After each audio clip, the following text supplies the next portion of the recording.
buzz, flash, and distract an entire room. A remarkable invention. A terrible one for the theatre. Therefore, we ask that these curious little devices be silenced and hidden from sight. And please, no photography or recording. Some magic should live only in the memory. Welcome to our enchanted wood. Let the dream begin.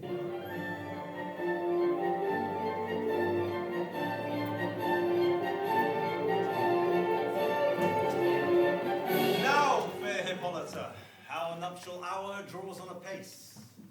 4 happy days bring in another moon, but oh, methinks how slow this old moon wanes. She lingers my desires like to a stepdame or a dowager, long withering out a young man's revenues. 4 days will quickly steep themselves in night. 4 nights will quickly dream away the time. And then the moon, like to a silver bow, new bent in heaven, shall behold the night of our solemnities. Stir up the Athenian youth to merriment, awake the pert and nimble spirits of mirth. Turn melancholy forth to funerals, the pale companion is not for our pomp. Hippolyta, I woo thee with my sword, and won thy love doing thee injury. But I will wed thee in another key, with pomp, with triumph, and with revelry. Happy Vestigius, our renowned Duke. Thanks, Vestigius. What's the news with thee? Full of vexation came I with complaint against my child, my daughter Hermia. Stand forth, Demetrius. And my noble lord, this man hath my consent to marry her. Stand forth, Lysander. And my gracious Duke, this man hath bewitched the bosom of my child. Thou, Lysander, thou hast given her rhymes and interchanged thou tokens with my child. Thou hast by moonlight at her window sung with fine in voice verses of fine in love, and stolen the impression of her fantasy with bracelets of thy hair, rings, gauds, conceits, nugs, trifles, messengers of strong bereavement of an ardent youth. With cunning hast thou filched my daughter's heart, turned her obedience, which is due to me, to stubborn harshness. My gracious Duke, be it so she will not hear, consent to marry with Demetrius. I beg the ancient privilege of Athens, as she is mine, I may dispose of her, which shall be either to this gentleman or to her death, according to a law immediately provided in that case. What say you, Hermia? Be advised, fair maid. To you, your father should be as a god, one that compose your beauties, yea, and one to whom you are but as a form in wax, by him imprinted and within his power, to leave the figure or disfigure it. Demetrius is a worthy gentleman. So is Lysander. In himself he is, but in this kind, wanting your father's voice. The other must be held the worthier. I would my father looked but with my eyes. Rather your eyes must with his judgment look. I do entreat your grace to pardon me. I know not by what power I am made bold, nor how it may concern my modesty in such a presence here to plead my thoughts. But I beseech your grace that I may know the worst that may befall me in this case if I refuse to wed Demetrius. Either to die the death, or to abjure forever the society of men. Therefore, fair Hermia, question your desires, know of your youth, examine well your blood, whether if you yield not to your father's choice, you can endure the livery of a nun. For aid to be in shady cloister mewed, to live a barren sister all your life, chanting faint hymns to the cold fruitless moon. Thrice blessed they that master so their blood, to undergo such maiden pilgrimage. But earthlier, happy is the rose distilled, than that which, withering on the virgin thorn, grows, lives, and dies in single blessedness. So will I live, so grow, so die, my lord, ere I will yield my virgin patent up unto his lordship, whose unwished yoke my soul consents not to give sovereignty. take time to pause. And by the next new moon, the sealing day betwixt my love and me, for everlasting bond of fellowship. And upon that day, either prepare to die for disobedience to your father's will, or else to wed Demetrius, as he would, or on Diana's altar, to protest for a austerity and single life. Relent, sweet Hermia, and Lysander, yield thy praise title to my certain right. You have her father's love, Demetrius. Let me have Hermia's. You marry him. Scornful Lysander, true he hath my love, and what is mine, my love shall render him. And she is mine, and all my right of her I do estate unto Demetrius. I am, my lord, as well derived as he, as well possessed. My love is more than his.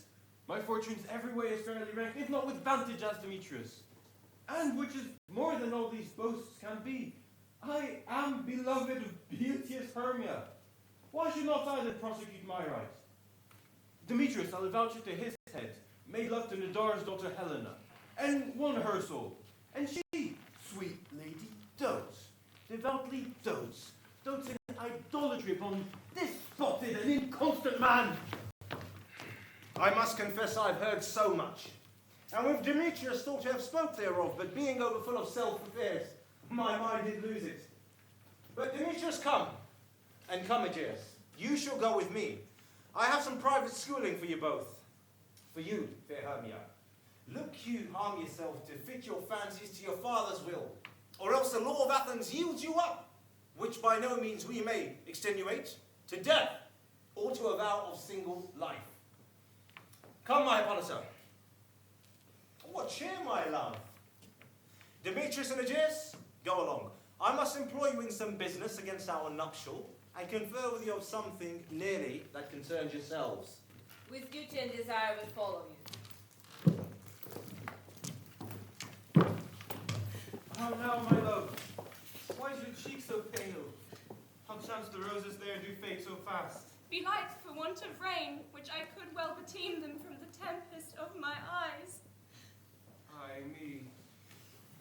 For aught that I could ever read, could ever hear by tale or history, the course of true love never did run smooth. But either it was different in blood, Oh, cross! Too high to be enthralled to low. or else misgraphed in respect of years, Oh, spite! Too old to be engaged to young. or else it stood upon the choice of friends. Oh, hell! To choose love by another's eyes. Or if there were a sympathy in choice, war, death, or sickness did lay siege to it, making it momentary as a sound, swift as a shadow, short as any dream, brief as the lightning in the cold night, that in a spleen unfolds both heaven and earth, and ere man hath power to say, behold, the jaws of darkness do devour it up. So quick bright things come to confusion. If then true lovers have been ever crossed, it stands as an edict in destiny. Then let us teach our child patience, because it is a customary cross, as due to love, as thoughts and dreams and sighs, wishes and tears, poor fancy's followers.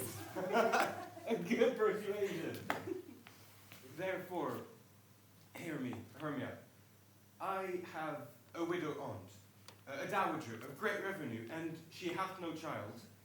From Athens is her house remote 7 leagues, and she respects me as her only son. There, gentle Hermia, may I marry thee. And to that place the sharp Athenian law cannot pursue us. If thou lovest me, then steal forth thy father's house tomorrow night, and in the wood, a league without the town, where I did meet thee once with Helena to do observance to morn of May, there will I stay for thee. My good Lysander, I swear to thee by Cupid's strongest bow, by his best arrow with the golden head, by the simplicity of Venus's doves, by that which knitteth souls and prospers loves, and by that fire which burned the Carthage queen when the false Trojan under sail was seen, by all the vows that ever men have broke, in number more than ever women spoke. In that same place thou hast appointed me. Tomorrow truly will I meet with thee. Do promise, love. Look! Here comes Helena! Godspeed, fair Helena. Whither away? Call you me fair? That fair fair again unsaid. Demetrius loves your fair. Oh, happy fair. Your eyes are lodestars, and your tongue sweet air, more tuneful than lark to shepherd's ear when wheat is green, When hawthorn buds appear, sickness is catching. Oh, were favours so Yours would I catch, fair Hermia, ere I go. My ear should catch your voice, my eye your eye, my tongue should catch your tongue's sweet melody. Were the world mine, Demetrius being painted, the rest I'd give to be to you translated. Oh, teach me how you look, and with what art you sway the motion of Demetrius's heart. I frown upon him, yet he loves me still. Oh, that your frowns would teach my smiles such skill. I give him curses, yet he gives me love. Oh, that my prayers could such affection move. The more I hate, the more he follows me. The more I love, the more he hateth me. His folly, Helena, is no fault of mine. None but your beauty. Would that fault were mine. Take comfort. He no more shall see my face. Lysander and myself shall fly this place. Before the time I did Lysander see, seemed Athens as a paradise to me. Oh, then what graces in my love do dwell, that he hath turned a heaven unto a hell. Helen, to you our minds we will unfold. Tomorrow night, when Phoebe doth behold her silver visage in the watery glass, decking with liquid pearl in the bladed grass, a time that lovers' flight doth still conceal, through Athens' gates have we devised to steal. And in the wood, where often you and I upon faint primrose beds were wont to lie, emptying our bosoms of their counsels sweet. There my Lysander and myself shall meet, and thence from Athens turn away our eyes, to seek new friends and stranger companies. Farewell, sweet playfellow. Pray thou for us, and good luck grant thee there, Demetrius. Keep word, Lysander. We must starve our sight from lovers' food till morrow, deep midnight. I will, my Hermia. Helena, adieu. As yon him, Demetrius dote on you. How happy some or other some can be. Through Athens I am thought as fair as she, but what of that? Demetrius thinks not so. He will not know what all that he do know, and as he errs, doting on Hermia's eyne, so I, admiring of his qualities. Things base and vile, holding no quantity, love can transpose to form and dignity. Love looks not with the eyes, but with the mind, and therefore is winged Cupid painted blind.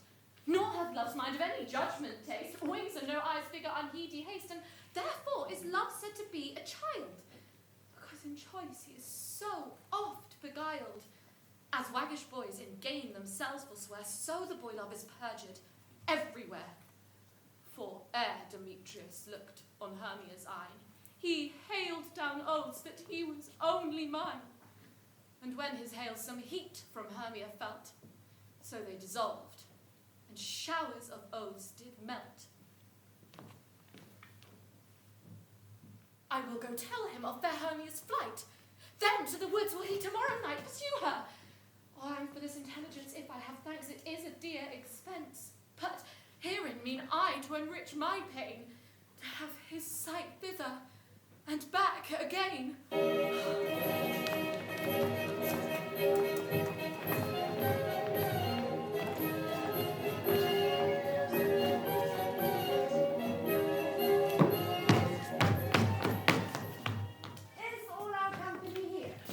Best to call them generally, man by man, according to the script. Here's the scroll of every man's name, which is thought fit in all Athens to play in our interlude for the Duke and Duchess on his wedding day at night. First, good Peter Quince, say what the play treats on. Then read the names of the actors, and so go to a point. Mary, our play is the most lamentable comedy and the most cruel death of Pyramus and Thisbe. A very good piece of work, I assure you, and a merry. Now, good Peter Quince, call forth your actors by the scroll. Masters, spread yourselves. Answer as I call you. Nick Bottom, the weaver. Ready! Name what part I am for and proceed. You, Nick Bottom, are set down for Pyramus.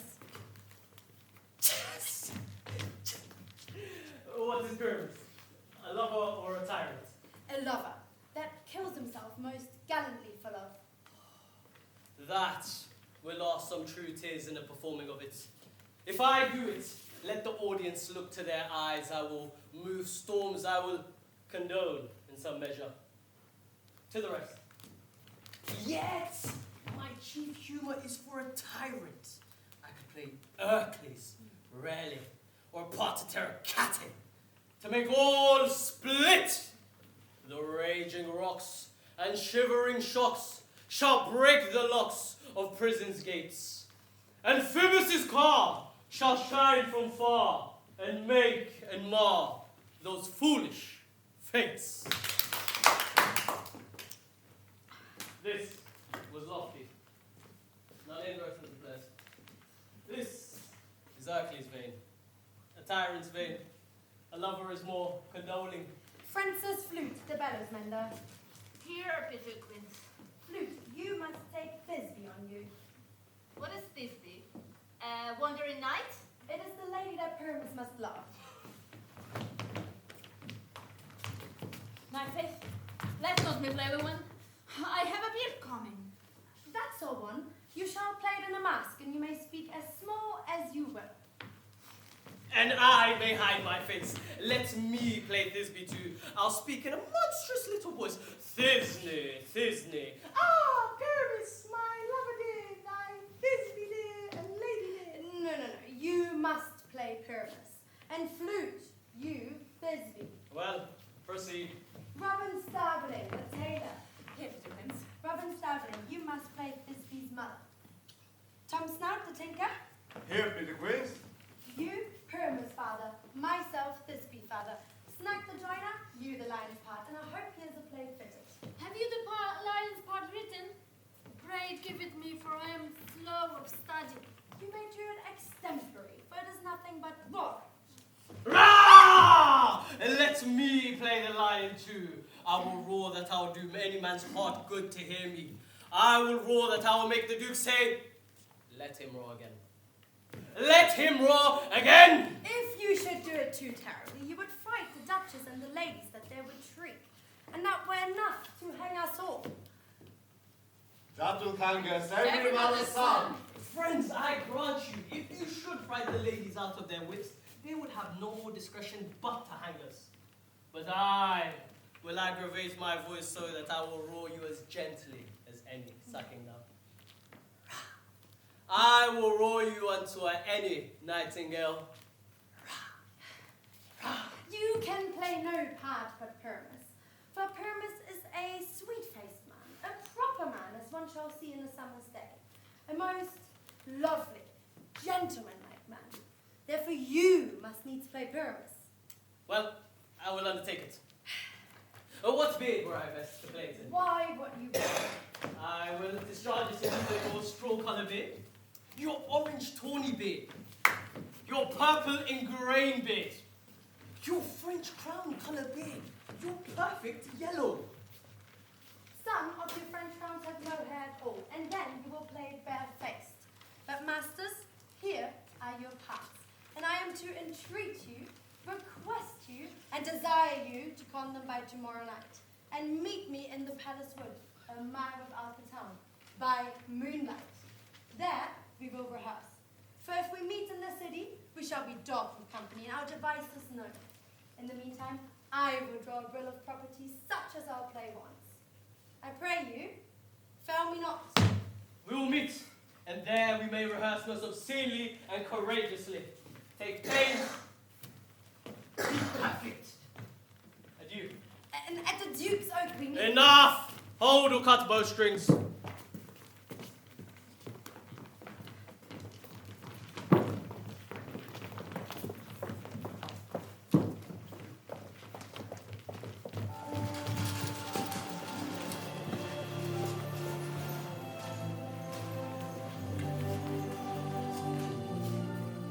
How now, spirits? Whither wander you? Over hill, over dale, through bush, through briar, over park and over pale, through flood and through fire. I do wander everywhere, swifter than the moon's sphere, and I serve the fairy queen to dew her orbs upon the green. The cowslips tall her pensioners weep, And in those gold coat spots, you see, those be you rubies, fairy favors, and in those freckles live their saviors. I must go seek some dewdrops here, and hang a pearl in every cowslip's ear. Farewell, thou lord of spirits, I'll be gone. The queen and all her elves come here anon. The king doth keep his revels here tonight. Take heed the queen come not within his sight. For Oberon's passing fell in wrath, because that she, as her attendant, hath a lovely boy, stolen from an Indian king. She never had so sweet a changeling, and jealous Oberon would have the child, knight of his train, to trace the forest wild. But she perforce withholds the loved boy, crowns him with flowers, and makes him all her joy. And now they never meet in grove or green, by fountain clear a spangled starlight sheen, but they do square, that all their elves for fear creep into acorn cups and hide them there. Either I mistake your shape, and making quite, or else you are that shrewd and knavish sprite called Robin Goodfellow. Are you not he that frights the maidens of the village, skims milk and sometimes labours in the quern, and bootless makes the breathless housewife churn, and sometimes makes the drink to bear no balm, mislead night wanderers, laughing at their harm? Those who hobgoblin call you, and sweet puck, you do their work for them, and they shall have good luck. Are you not he? Thou speakst aright, I am that merry wanderer of the night. I jest to Oberon and make him smile when I, a fat and beat that horse beguile. Nay, in likeness of a filly foal, and sometimes our kind of gossip's bowl, in very likeness of a roasted crab, and when she drinks against her lips I bob, and on her wither do I pour the ale. The wisest aunt telling the saddest tale, sometime for 3 foot stool mistaketh me, then slip I from her bum down topless she, and Taylor cries and falls into a cough, and then the whole choir hold their hips and laugh, and waxen in their mirth and knees and swear, and merrier hours never wasted there. But room, fairy, here comes Oberon. But here my mistress, would that he were gone.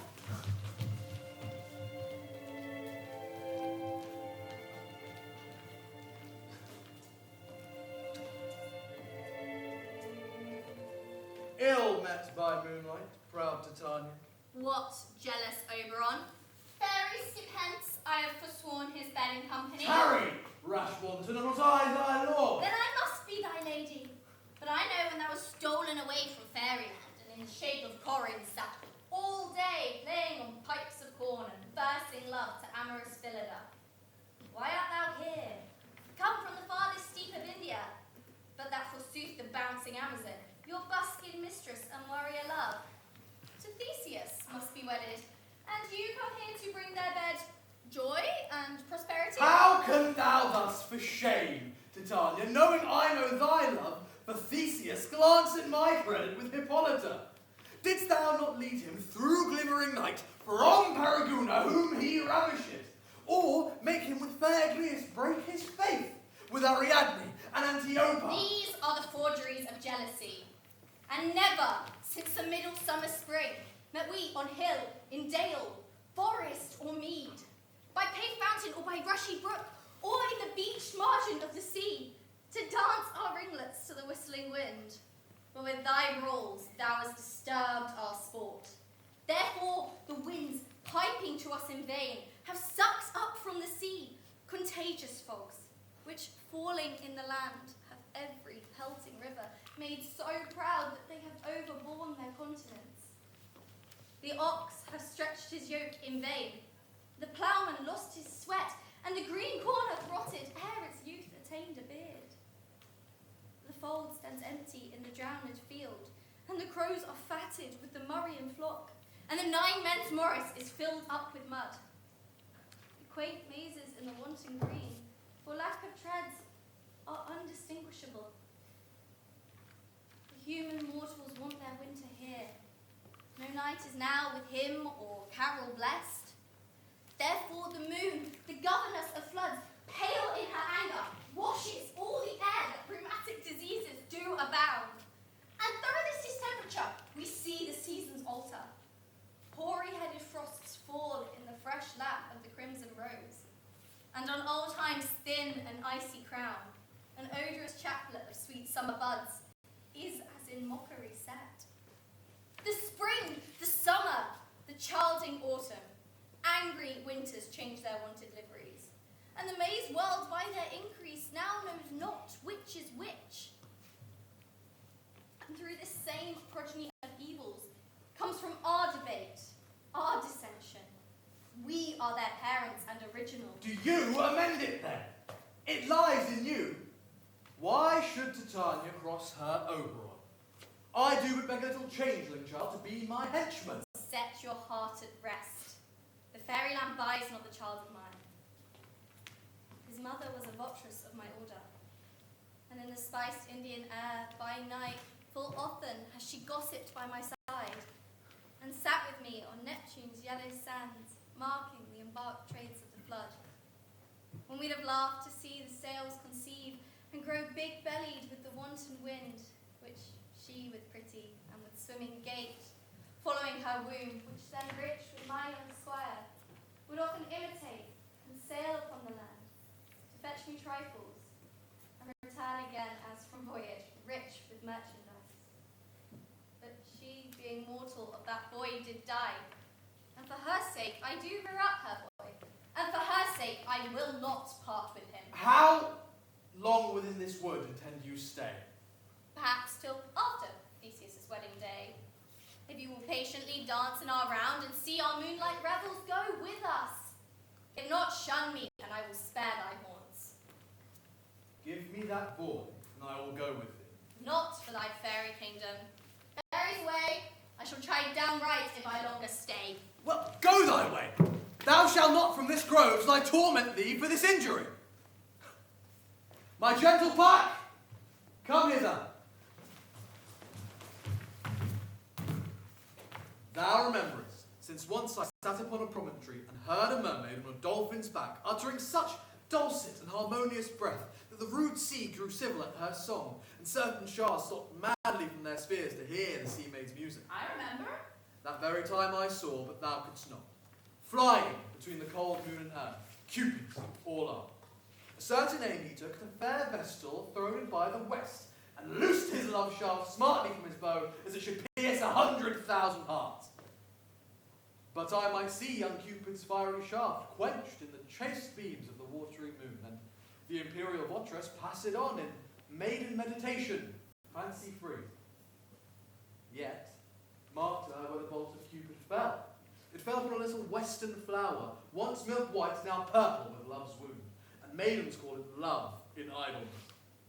Fetch me this flower, the herb I showed thee once. The juice of it, on sleeping eyelids laid, shall make or man or woman madly dote upon the next line creature that it sees. Fetch me this herb, and be thou here again ere the Leviathan can swim a league. I'll put a girdle round about the earth in 40 minutes. Once having this juice, I shall watch Titania when she is asleep, and drop the liquor of it in her eyes. The next thing she then waking looks upon, be it on lion, or bear, or wolf, or bull, on meddling monkey, or on busy ape, she shall pursue it with the soul of love. And ere I take this charm from off her sight, as I can take it with another herb, she'll render up her page to me. Who comes here? I am invisible, and I will overhear their conference. I love thee not, therefore pursue me not. Where is Lysander and fair Hermia? To one I'll slay, the other slayeth me. Thou toldst me they were stolen into this wood, and yet here I am, and wove within wood, because I cannot meet with Hermia. Hence, get thee gone, follow me no more. You draw me, you hard-hearted adamant. And yet you draw not iron, for my heart is true as steel. Lose you your power to draw, and I will have no power to follow you. Do I entice you? Do I speak you fair, or rather do I not in plain truth tell you I do not, nor I cannot love you? Even for that do I love you the more. I am your spaniel and Demetrius. The more you feed me, I will fawn on you. Use me but as your spaniel. Stun me, strike me, neglect me, lose me, only give me leave, unworthy as I am, to follow you. What worse a place can I beg in your love? And at a place of high respect than to be used, as you use your dog. Tempt not too much the hatred of my spirit, for I am sick when I do look on thee. And I am sick when I look not on thee. You do impeach your modesty too much to leave the city and commit yourself into the hands of one who loves you not, to trust the opportunity of the night and the ill counsel of a desert place with the rich worth of your virginity. Your virtue is my privilege, for that it is not night when I do see your face. Therefore I think I am not in the night, nor doth this wood lack worlds of company, for you, in my respect, are all the world. Then how can it be said that I am alone when all the world is here to look on me? I'll run from thee and hide me in the breaks and leave thee to the mercy of wild beasts. Oh, the wildest have not such art as you. Run when you will. The story shall be changed. Apollo flies and Daphne holds the chase. Dove pursues the griffin. The mild hind makes speed to catch the tiger. Bootless speed when cowardice pursues and valor flies. I will not stay thy questions. Let me go. Or, if thou follow me, do not believe that I shall do thee mischief in the wood. Aye, in the town, in the temple, the field, you do me mischief. Fie, Demetrius! Your wrongs do set a scandal on my sex. We cannot fight for love as men may do. We should be wooed and were not made to woo. Oh, I'll follow thee and make a heaven out of hell, to die upon the hand I love so well. Fare thee well, nymph. Ere he do leave this grove, thou shalt fly him, and he shall seek thy love. Welcome, wanderer. Hast thou the flower there? Aye, there it is. I pray thee give it me. I know a bank where the wild thyme blows, where oxlips and the nodding violet grow, quite over-canopied with the luscious woodbine, with sweet musk roses and with eglantine. There sleeps Titania sometime of the night, lulled in these flowers with dances and delight. And there the snake throws her enamelled skin, weed wide enough to wrap a fairy. And with the juice of this, I'll streak her eyes and make her full of hateful fantasies. Take thou some of it, and seek through this grove. A sweet Athenian lady is in love with a disdainful youth. Anoint his eyes, so the next thing he espies may be the lady. Thou shalt know the man by the Athenian garments he hath on. Affect it with some care, that he may prove more fond on her than she upon her love. And meet me here again ere the first cock crow. Fear not, my lord, your servant shall do so.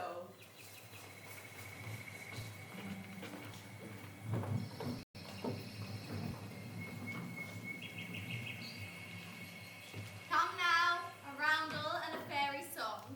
Then, for the third part of a minute hence, some to kill cankers in the musk rose buds.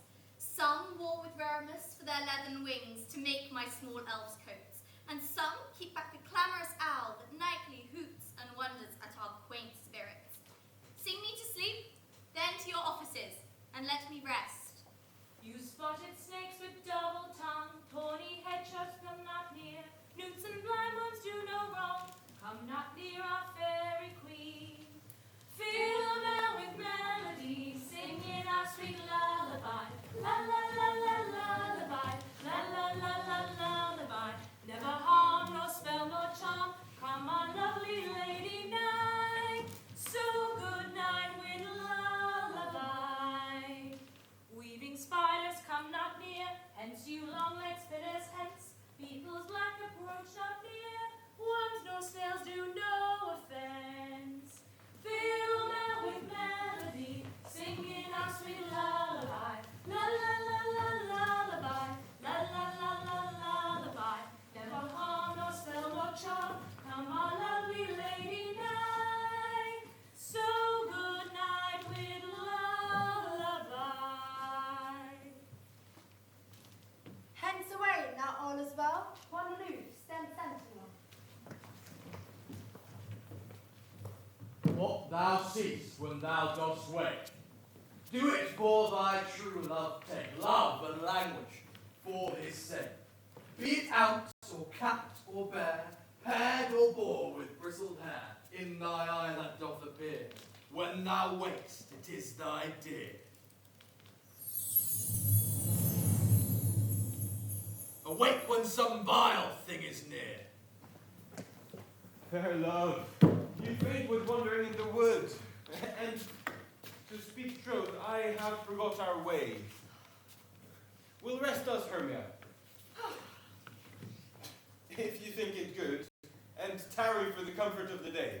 Be it so, Lysander. Find you out of bed, for I upon this bank will rest my head. One turf shall serve as pillow for us both, one heart, one bed, two bosoms, and one troth. Nay, good Lysander, for my sake, my dear, lie further off yet. Do not lie so near. Oh. Take the sense, sweet of my innocence.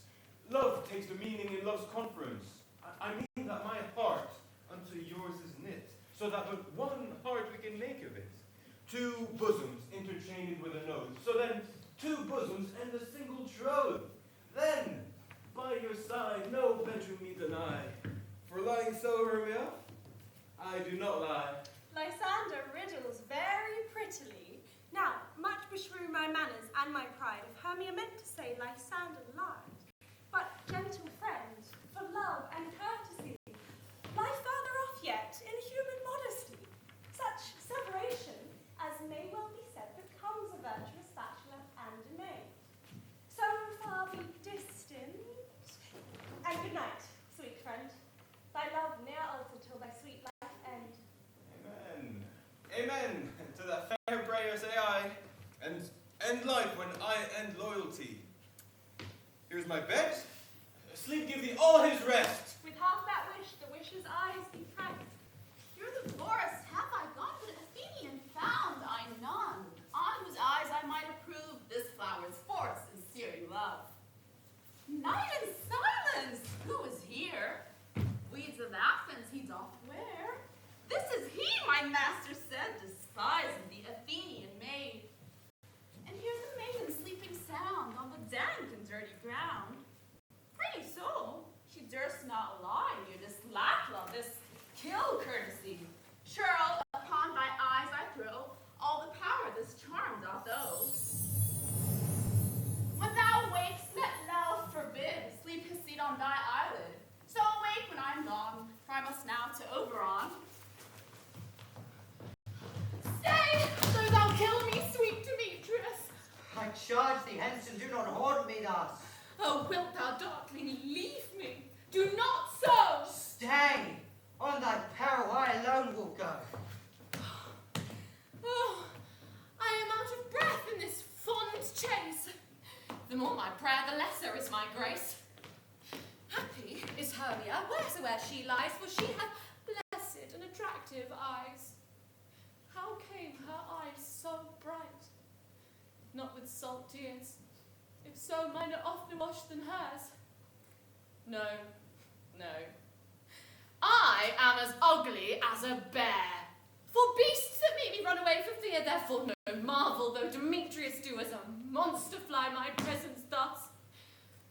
What wicked and dissembling glass of mine made me compare with Hermia's fiery eye? But who is here? Lysander on the ground, dead! Or asleep. I see no wound, no blood. Lysander, if you live, good sir, awake. And run through fire I will for thy sweet sake. Transparent Helena, nature shows her art that through thy bosom makes me see thy heart. Where's Demetrius? Oh, how fit a word is that vile name to perish on my sword. Do not say so, Lysander. Say not so. What though he loves your Hermia? Lord, what though? But Hermia still loves you. Then be content. Content with Hermia? No! I do repent the tedious minutes I with her have spent. Not Hermia, but Helena I love. Who will not change a raven for a dove? The will of man is by his reason swayed, and reason says you are the worthier maid. Things growing are not ripe until their season, so I, being young, till now not ripe to reason. And touching now the point of human skill, reason becomes the marshal to my will, and leads me to your eyes, where I overlook love's stories, written in love's richest book. Wherefore was I to this keen mockery born, when by your hand did I deserve this scorn? It's not enough. It's not enough, young man, that I did never, no, nor never can deserve a sweet look from Demetrius's eye, but you must flout my insufficiency. Good troth, you do me wrong. Good sooth you do, in such disdainful manner me to woo. But fare you well. Perforce I must confess, I thought you lord of more true gentleness. Oh, that a lady of one man refused should of another therefore be abused. She sees not Hermia. Hermia, sleep thou there, and never mayst thou come Lysander near. For as a surfeit of the sweetest things, the deepest loathing to the stomach brings, or as the heresies that men do leave, are hated most of those they did deceive. So thou, my surfeit, and my heresy, of all be hated, but the most of me. And all my powers address your love and might to honor Helen, and to be her knight. Help me, Lysander, help me! Do thy best to pluck this crawling serpent from my breast. Ay me, for pity, what a dream was here. Oh, Lysander, look how I do quake with fear. Methought a serpent ate my heart away, and you sat smiling at his cruel. Lysander? What? Removed? Lysander! Lord, what? Out of hearing, gone, no sound, no word. Alack, where are you? Speak, and if you hear, speak of all loves. I swoon almost with fear. No, then I well perceive you are not nigh. Either death or you I'll find immediately.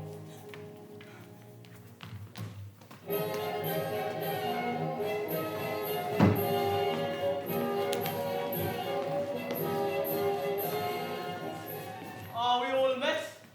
Pat, Pat. Oh, and here's a marvelous convenient place for our rehearsal. This green plot shall be our stage, and this half will break our tiring house.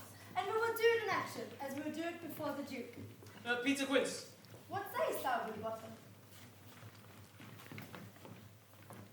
There are things in this comedy of Pyramus and Thisbe that will never please. First, Pyramus must draw a sword to kill himself, which the ladies cannot abide. How answer you that? Monarchy and Apollo's fear. I believe you must leave the killing out when all is done. Not a whit. I have a device to make all well. Write me a prologue, and let the prologue seem to say we will do no harm with our swords, and that Pyramus is not killed indeed. And for the more better assurance, tell them that I, Pyramus, am not Pyramus, but Bottom the Weaver. This will put them out of fear. Well, we both have such a prologue, and shall be written in 8 and 6. No, and make it 2 more. Let it be written in 8 and 8. Will not the ladies be afraid of the lion?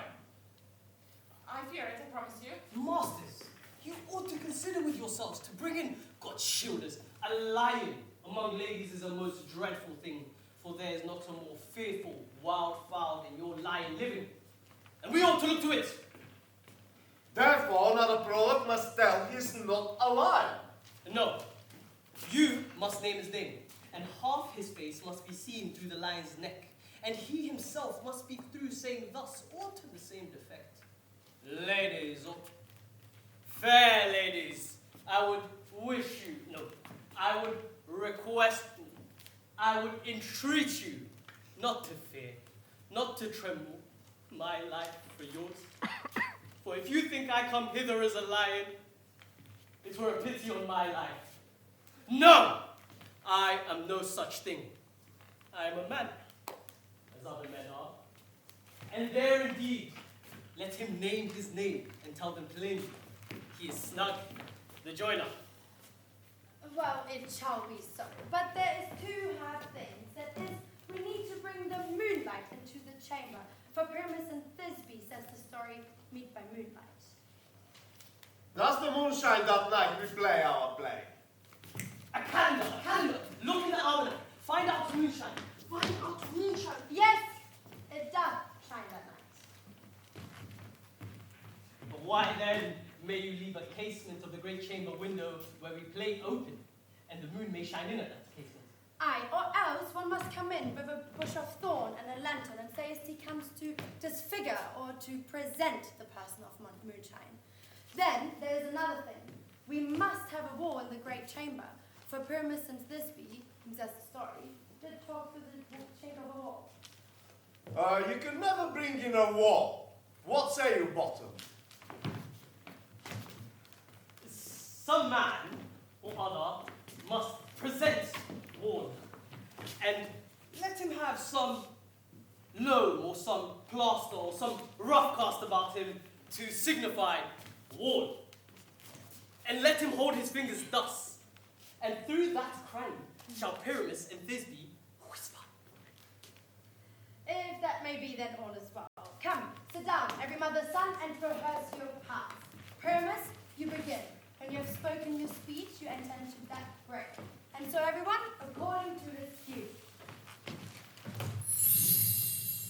What hempen homestuds have we swaggering here, so near the cradle of the fairy queen? What? A play to board? I'll be an auditor, an act to sue perhaps, if I see cause.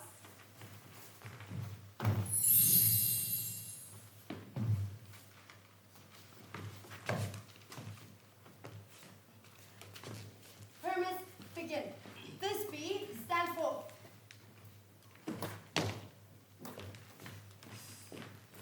Thisbe, the flowers of odious savours sweet, so hath thy breath, my dearest Thisbe dear. But hark, a voice, stay thou but here a while, and by I will to thee appear. A stranger Pyramus than e'er played here. Must I speak now? I marry must you, for you must understand he goes but to see a noise that he heard and is to come again. Most radiant Pyramus, most lily white of hue, of color like a red rose on triumphant briar, most risky Juno, and ink most lovely Jew, as true as horse, that yet would never tire.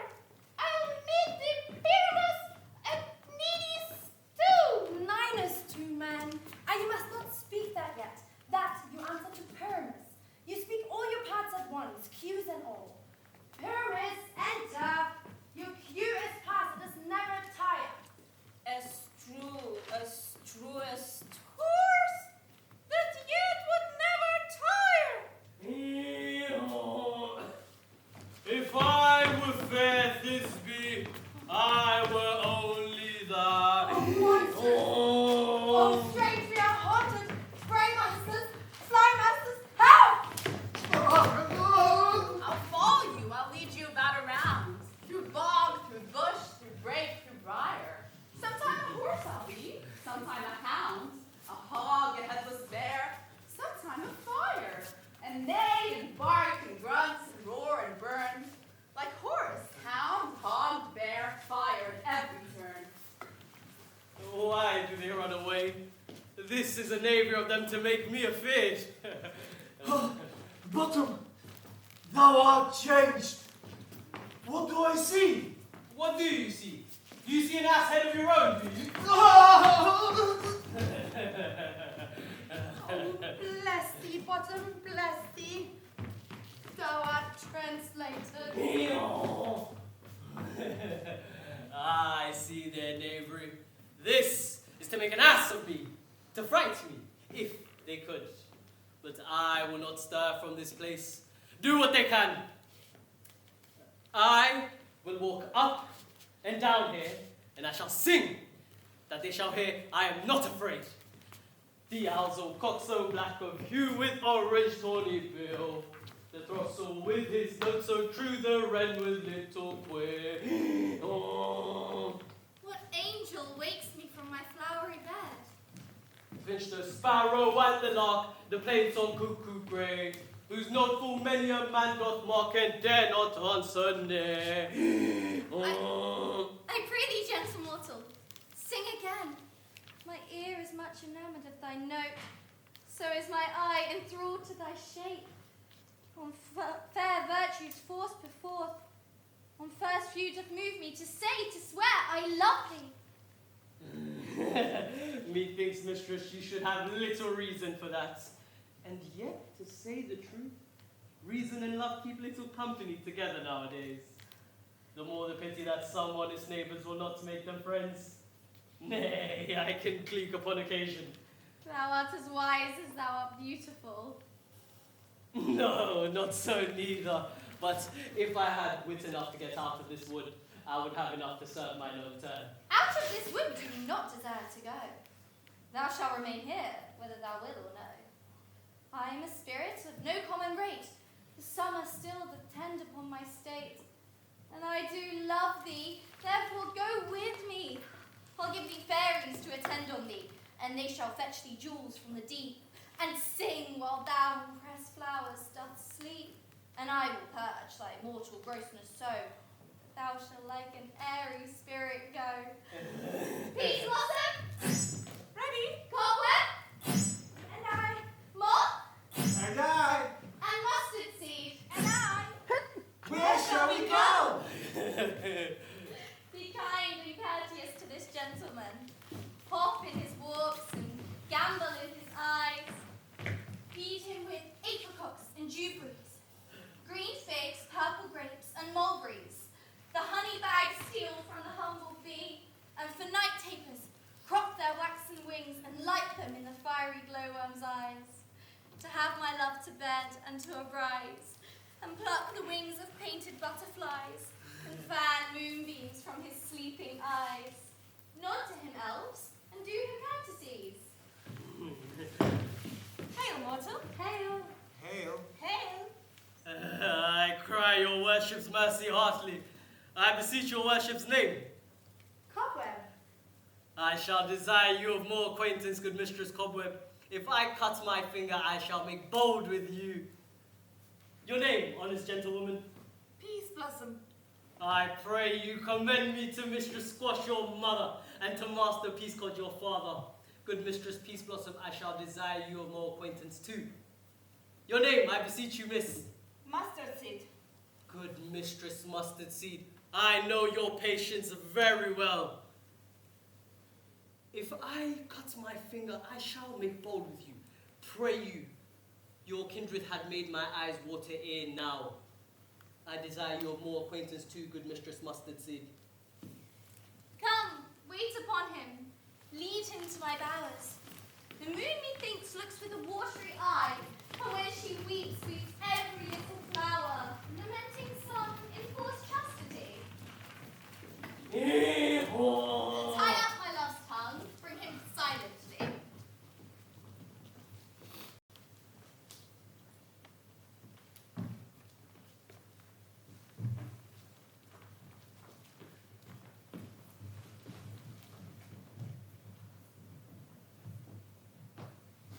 I wonder if Titania be awake, and what it was that next came in her eye, which she must dote on in extremity. Here comes my messenger. How now, mad spirit? What night rule about this haunted grove? My mistress with the monsters in love! Near to her close and consecrated bower, while she was in her dull and sleeping hour, a crew of patches, rude mechanicals, that worked for bread upon Athenian stalls, were met together to rehearse a play intended for great Theseus' nuptial day. The shadow was thick-skin of that barren sword, who pyramids presented in their sport, forsook his seat and entered in a brake. When I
Athenian's eyes with the love juice as I did bid thee do.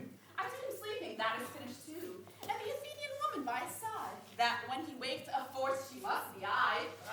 What? Stand close. This is the same Athenian.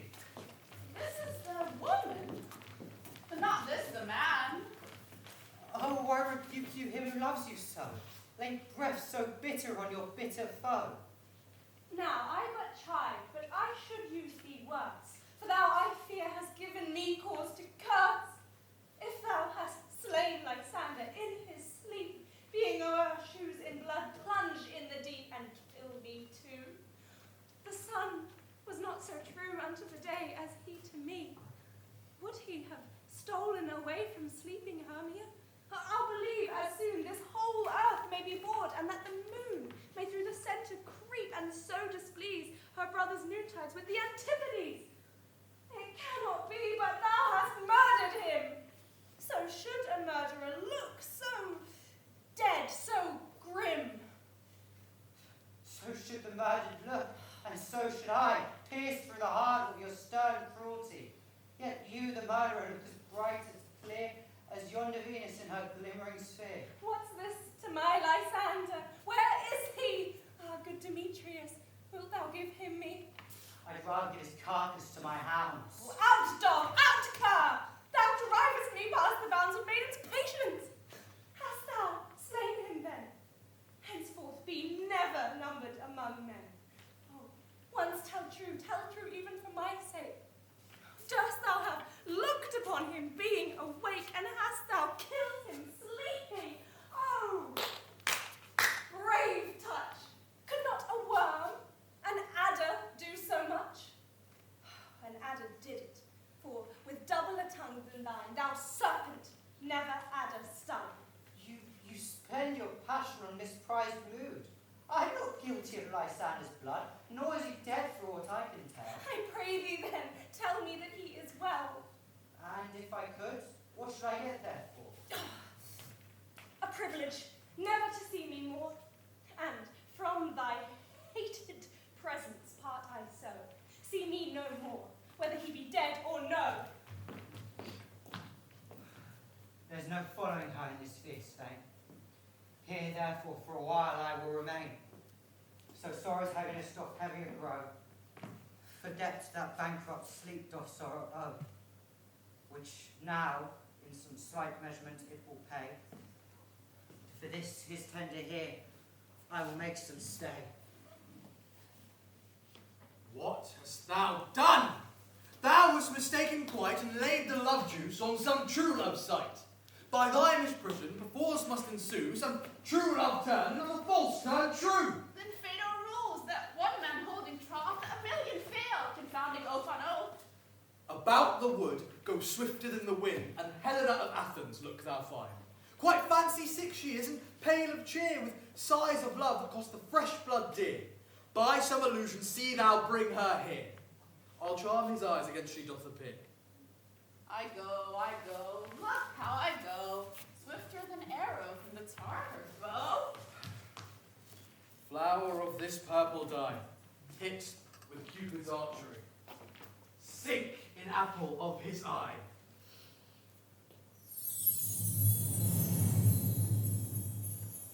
When his love he doth espy, let her shine as gloriously as the Venus of the sky. When thou wakest, if she be by, beg of her for remedy. Captain of our fairy band, Helena is here at hand, and the youth mistook by me, pleading for a lover's fee. Shall we their fond pageant see? Lord, what fools these mortals be! Stand aside! The noise they make will cause Demetrius to awake. Then will two at once will one. That must needs be sport alone. And those things do best please me, that befall preposterously. Why should you think I should lose scorn? Scorn and derision never comes in tears. Look, when I vow, I weep, and vows so born in their nativity, all truth appears. How can these things in me seem scorn to you, bearing the badge of faith to prove them true? Oh, you do advance your cunning more and more. When truth kills truth, oh devilish holy fray, these vows are Hermia's. Will you give her o'er? Weigh oath with oath, and you will nothing weigh. Your vows to her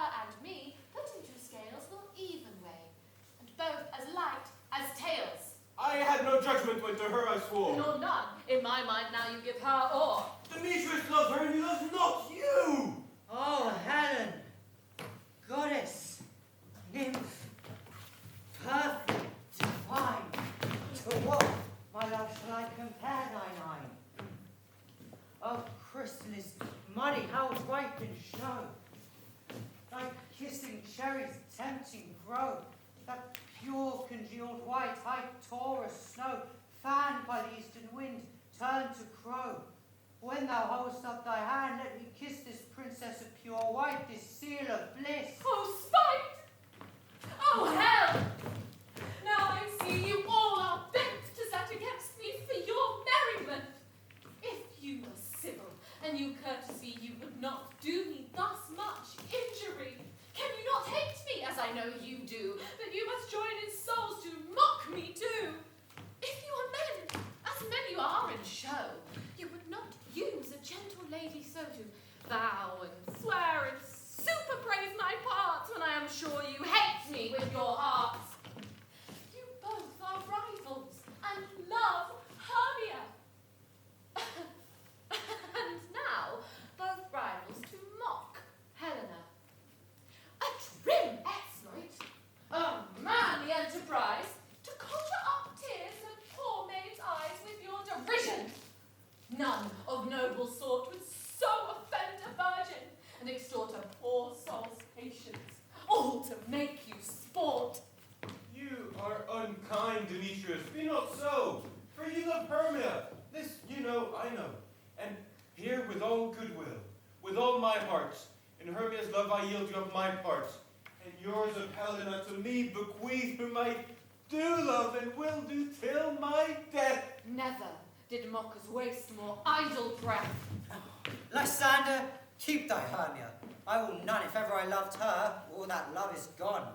My heart to her but is guest-wise sojourned. And now to Helen, is it home returned, there to remain? Helen, it is not so. This marriage not the faith, thou dost not know. Lest thy peril thou abide it dear. Look, where thy love comes, yonder is thy dear. Dark night, that from the eye his function takes, the ear more quick of apprehension makes, wherein it doth impair the seeing sense, it pays the hearing double recompense. Thou art not by mine eye, Lysander, found, mine ear, I thank it, brought me to thy sound. But why unkindly didst thou leave me so? Why should he stay whom love doth press to go? What love could press Lysander from my side? Lysander's love, that will not let him bide. Fair Helena, who more in guilt denied than all yon fiery oaths and eyes of light. Why seek'st thou me? Could not this make thee know the hate I bear thee made me leave thee so? You speak not as you think, it cannot be. Lo!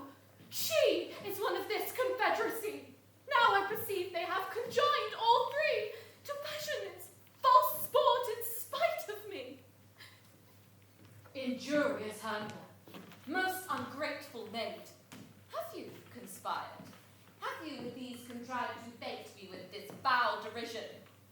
Is not all the counsel we two have shared, the sisters' vows, the hours that we have spent, when we have chid the hasty-footed time for parting us? Oh, is it all forgot? All school days' friendship, childhood innocence.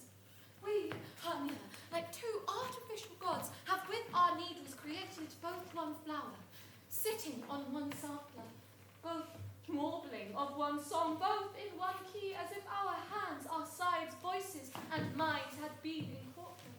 So we grew together, like to a double cherry, seeming parted, but yet an union in partition. Two lovely berries moulded on one stem, and so with two seeming bodies, but one heart. Two of the first like coats in heraldry, due but to one and crowned with one crest. And will you rend our ancient love asunder to join with men in scorning your poor friend? It is not friendly. It is not maidenly. Our sex, as well as Eileen, chide you for it, though I alone do feel the injury. I am amazed at your passionate words. I scorn you not, it seems you scorn me. Have you not set, Lysander, Beatrice, who even out loud did spy me with his foot to call me goddess. Nymph, divine and rare, precious, celestial. Wherefore speaks he this to her he hates? And wherefore doth Lysander deny your love, so rich within his soul and tender me, forsooth affection, but by your setting on, by your consent? What, though I be not so in grace as you, so hung upon with love, so fortunate, but miserable most to love unloved, this you should pity rather than despise. I understand not what you mean by this. I do persevere. Counterfeit sad looks, make mouths upon me whilst I turn my back. Wink each at other, hold the sweet jester. This sport well carried shall be chronicled. If you have any pity, grace, or manners, you would not make me such an argument. But fare you well. 'Tis partly my own fault, which death or absence soon shall remedy. Stay, gentle Helena. Hear my excuse, my love, my life, my soul, fair Helena. Oh, excellent! Sweet, do not scorn her so. If she can entreat, I can compel. Thou canst compel no more than she entreats. Thy threats have no more strength than her weak prayers. Helen, I love thee. By my life I do. I swear by that which I will lose for thee to prove him false that says I love thee not. I say nothing more than he can do. If thou say so, withdraw and prove it too. Quick, come. Lysander, where to tend all this? Away, you Ethiop! No, he will seem to break loose. Take as you would follow, but yet come not. You are a tame man. Go. Hang off, thou count! Thou bird vine thing! Let loose, Roll! Shake thee from me like a serpent! Why have you grown so rude? What change is this, sweet love? My love, out, tawny tartar! Out, loathed medicine! Hated potion hence! Do you not jest? Yes, Susan, so do you! Demetrius, I will keep my word with thee. I would I had your bond, for I perceive a weak bond holds you. I'll not trust your word. What? Should I hurt her? Strike her? Kill her dead? Although I hate her, I'll not harm her so. What? Can you do me greater harm than hate me? Wherefore? Oh me, what news, my love? Am not I Hermia, and not you Lysander? I am as fair now as I was erewhile. Since night you loved me, yet since night you left me. Why then? Oh, the gods forbid, and as shall I say, you left me. Aye, by my life, and never did desire to see thee more. Therefore, be out of hope, of question, of doubt.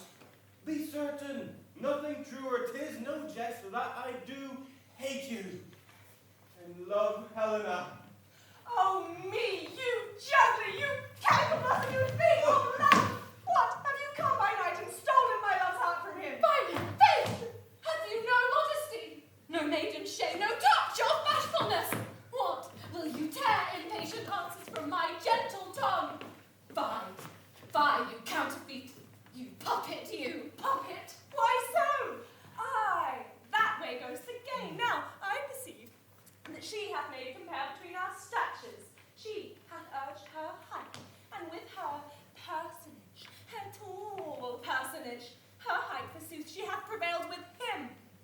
And hast thou grown so high in his esteem because I am so dwarfish and so low? How low am I, thou painted maypole? Speak! How low am I? I am not yet so low, but that my nails can reach up to thine eyes! My brave gentleman, though you mock me, let her not harm me. I was never cursed. I have no gift at all in shrewdness. I am a right maid for my cowardice. You perhaps may think because she is something lower than myself that I can match her. Lower? Talk again! Good Hermia, do not be so bitter with me. I ever more did love you, Hermia. Ever catch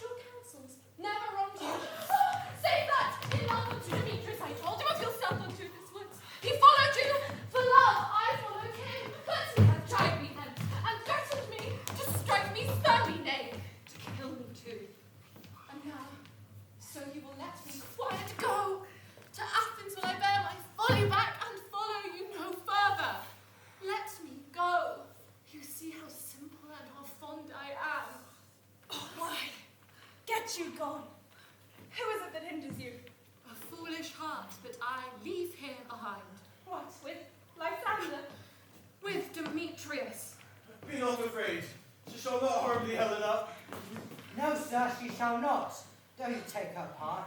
Oh, when she's angry, she is keen and shrewd. She was a vixen when she went to school, and though she be but little, she is fierce. Little again! Nothing but low and little! Why will you suffer her to flout me? Thus let me come to her! Get you gone, you dwarf!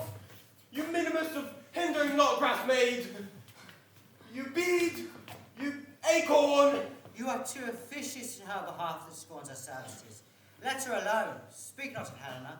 Take not her part, for if thou dost intend to show so little love to her, thou shalt abide. Now she holds me not. Now follow, if thou darest, to try whose right of thine or mine is most in Helena. Follow? Nay, I'll go with thee cheek by jowl. You, mistress, all this coil is long of you. Nay, go not back. I will not trust you, I. No longer stay in your cursed company. Your hands than mine are quicker for a fray. My legs are longer, though, to run away. I am amazed and know not what to say.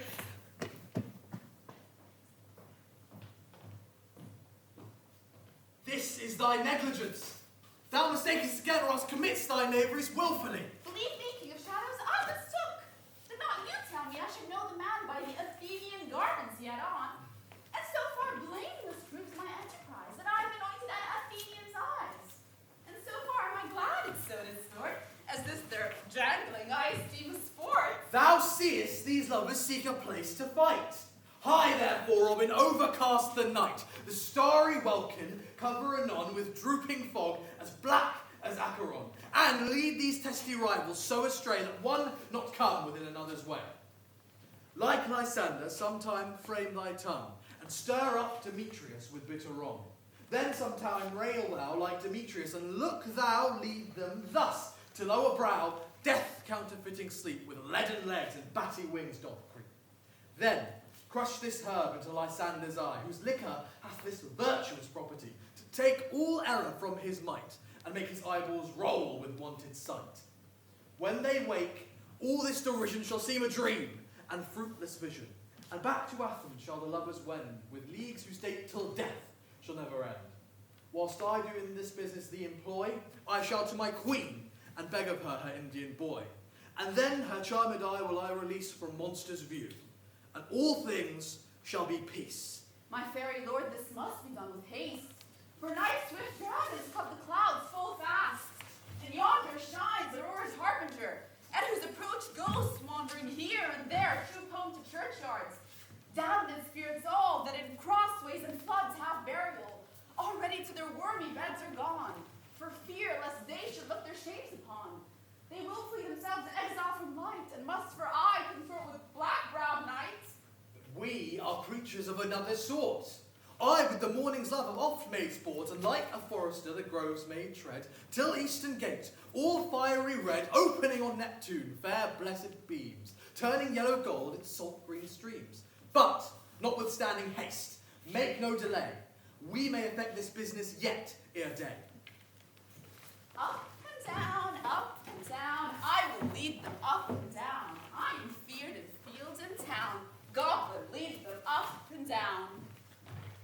Ah, here comes one. Where art thou, proud Demetrius? Speak thou now. Here then, drawn and ready. Where art thou? I will be with thee straight. Follow me then to plainer ground. Lysander, speak again, thou runaway. Thou coward, art thou fled? Speak, in some bush where thou dost hide thy head. Thou coward, art thou bragging to the stars, telling the bushes that thou looked at the walls, and wilt not come? Come, recreant, come, thou child. I'll whip thee with a rod. He is defiled that draws the sword on thee. Yea, art thou there? Follow my voice, will try no hand here. He goes before me and still dares me on. When I come where he goes, then he is gone. The villain is much lighter heeled than I. I followed fast, but faster he did fly. I followed am I in dark, uneven way. And here will rest me. Come, thou gentle day. But thou show me thy grey light.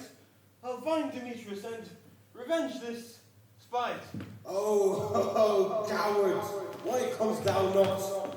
Abide me if thou darest for what I want. Thou runnest before me, shifting in every place. Thou darest not stand, nor look at me in my face. Where art thou? Come hither. I am here. Nay, then thou mockst me. Then thou shalt buy this dear if ever I thy face by daylight see. Go thy way. Faintness constraineth me to measure out the length of this cold bed. By day's approach, look to be visited. Oh, weary night, oh, long and tedious night, abate thy hours.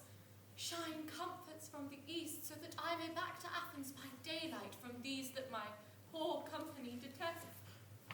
And sleep, that sometimes shuts up sorrow's eye. Steal me a while from mine own company. Yet but three, come one more. Two of both kinds makes them four.